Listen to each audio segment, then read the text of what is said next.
Obviously, Lionel Messi is one of the names that everybody talks about, who was a product of the academy. You came through kind of around the same time. Were you there before him, or did he come in after you? He came at 12. I was there 2 or 3 years before him. Okay.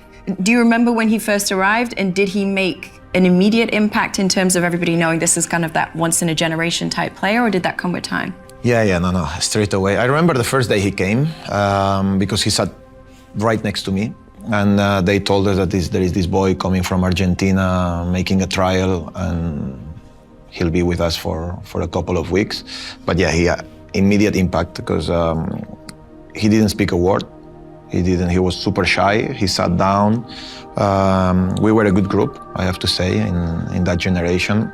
And after that, on the pitch, he started talking straight away, very, very fast. I always tell that story, that there was 1-against-1 situations, and at the beginning of the training. And I was quite good defending 1-against-1 at that age. After, when I grew up, not so much. But when he was facing me, you see a small boy, because he was really, really tiny. He came straight up to me, and straight away, with the speed that he came at me and the control of the ball, you definitely, at the beginning, the first second, you said, wait, this guy, something is wrong, because normally you take a touch, it's a bit heavier, or you take it with the right, and you know straight away what he's trying to do. With him, he had the ball stuck to his feet. He was coming at a speed that is not normal.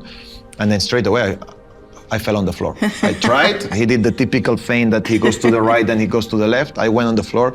And since that moment, I started to say, hold on a second, this guy could be special. And after that, of course, because he was not so big, some players, some opponents were taking him on the floor a little bit. Sometimes, I remember one day, after 20 minutes, he scored 3 goals. They started smashing him on the floor, and then the coach changed him. Things like this used to happen, but then after at 15, 16, he kind of grew up. He made himself really, really strong, and that was when Leo started to be a proper machine, because he was unstoppable. Before, because of his physique, you could put him on the floor, you could punish him, in a way. Then when he got stronger on his legs, there was no way back. Well, I think Barcelona have many strengths, don't they? And it's going to be very difficult for Tottenham. The obvious one is Lionel Messi. Personally, I think he's the greatest player that's ever played the game of football, and he's still performing wonderfully well, still scoring a goal a game, still beating all the teams, scoring great free kicks, great passing. So he's obviously the forefront, I think, in terms of what Spurs have to do to try and stop Barcelona, but it's a very difficult thing to stop. I think everyone knows what a huge fan of Messi I am. I always have been. I think he's the best player that's ever donned a pair of football boots. I think when I watch him play, I still am bewildered by so many of the things he does. It's almost as though he watches the game of football from above while playing it at the same time. And that is staggering. People look at goal scoring records, but it's not just about that. Yes, he scores about a goal a game, and perhaps 1 or 2 other players do similar things. But besides that, he's also the best dribbler I've ever seen. He's the most imaginative footballer I've ever seen. He's the most skillful footballer I've ever seen. And he's one of the best passers the game has ever seen. So if you put all those things together, you have someone who, frankly, is clearly not a human being. I don't think Messi's game has changed too much in recent seasons. I think he manages himself quite well on the field of play.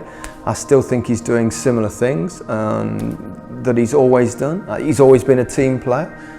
He doesn't play selfishly. These are other attributes that he has that, he doesn't play at, he doesn't dive, he doesn't retaliate.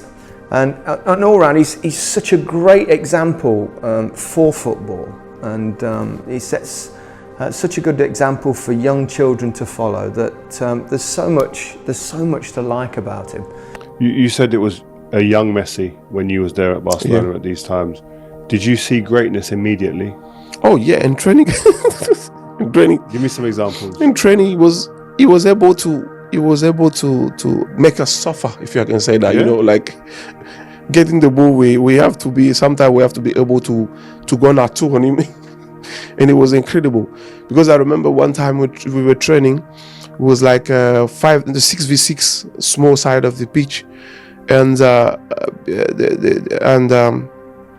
the training was pressing, high pressing, and the half of the pitch just passed me so easy, don't even touch the ball because he drive the ball and he was able to pass us so easily, and after that, when we get in the dressing room, some of the player was trying to love it about that, but he was saying, okay, we try to find a way to, saying he's too small, it's easy for him to get it because he have the agility. We have to go down and just try to contract with him, but he's always difficult to play against him.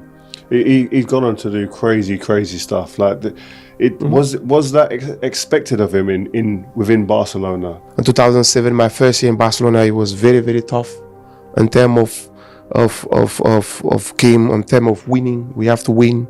We have to, because the team was complete, because in that period was Deco there, Ronaldinho there, and I see Ronaldinho always behind him, try to protect him.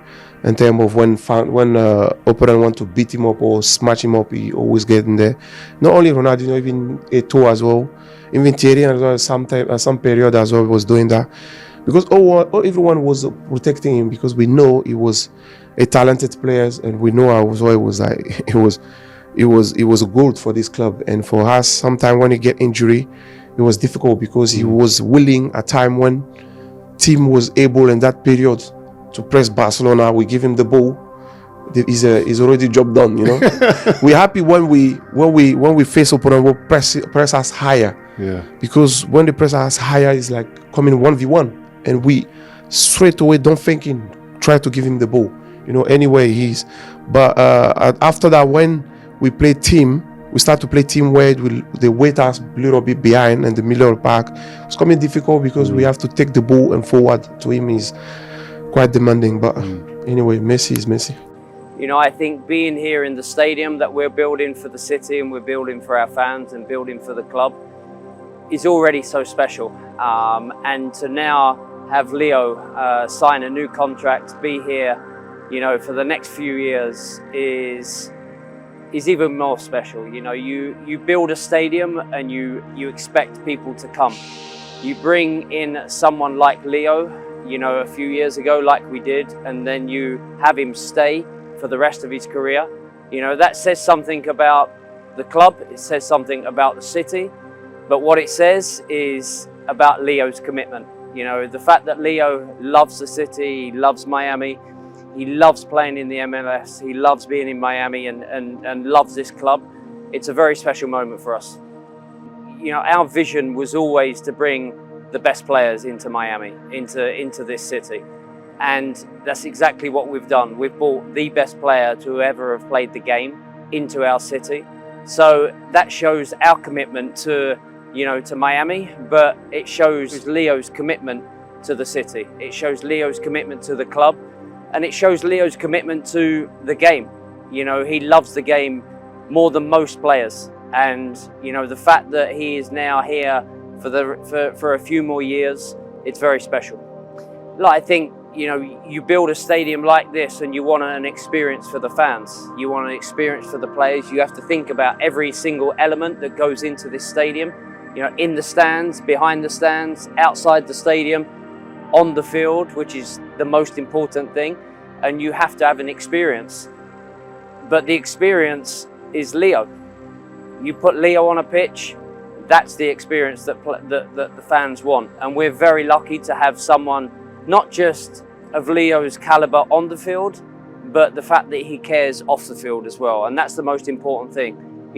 One of the greatest players, if not the greatest player to ever play the game, he's still committed, still wants to win, and that is an incredible asset for us to have as owners, to have a player that loves the game as much as he does. We feel very lucky. The state of soccer, you talked about like you like what Messi's doing, obviously bringing it. You were part of that as well, coming over and playing in the MLS. Yeah, Obviously, David 2010, Beckham, yeah. all the stars. Ibrahimovic came, Steven Gerrard, Frank Lampard, Pirlo. I'm not going to name them all. Wayne Rooney scored one from 50 yards out. Exactly. No, but I think, like I said, bringing awareness is always a plus. And when you have those guys coming in the league, I mean, when you have the world best player in the world, obviously, you have Messi in your league. I think that's the first time. What I mean by the world best is he is actually the one that has the title. The Ballon d'Or. So, yeah, the Ballon d'Or, or he won obviously the FIFA, the best event. So you have this guy in your league, and I mean, he's a freak. I played with him at Barcelona, and he's something special. How come everybody cooks the MLS? Like when Messi comes and plays well, wasn't he doing that to everybody else as well, or is the MLS actually like when you came over here? Was it better or worse than you thought it was going to be? Look, first and foremost, if we talk about Leo has been doing it everywhere. So it's not about a thing about the MLS. Leo still scored goals in the national team. He was scoring goal for Paris Saint-Germain, won the league with Paris Saint-Germain, won the World Cup recently, as you saw. So it's not about a thing of the MLS. I mean, Leo is really just unstoppable. Wherever he goes, he will score goals. Okay, no matter good. what. Thank you. There's nothing to do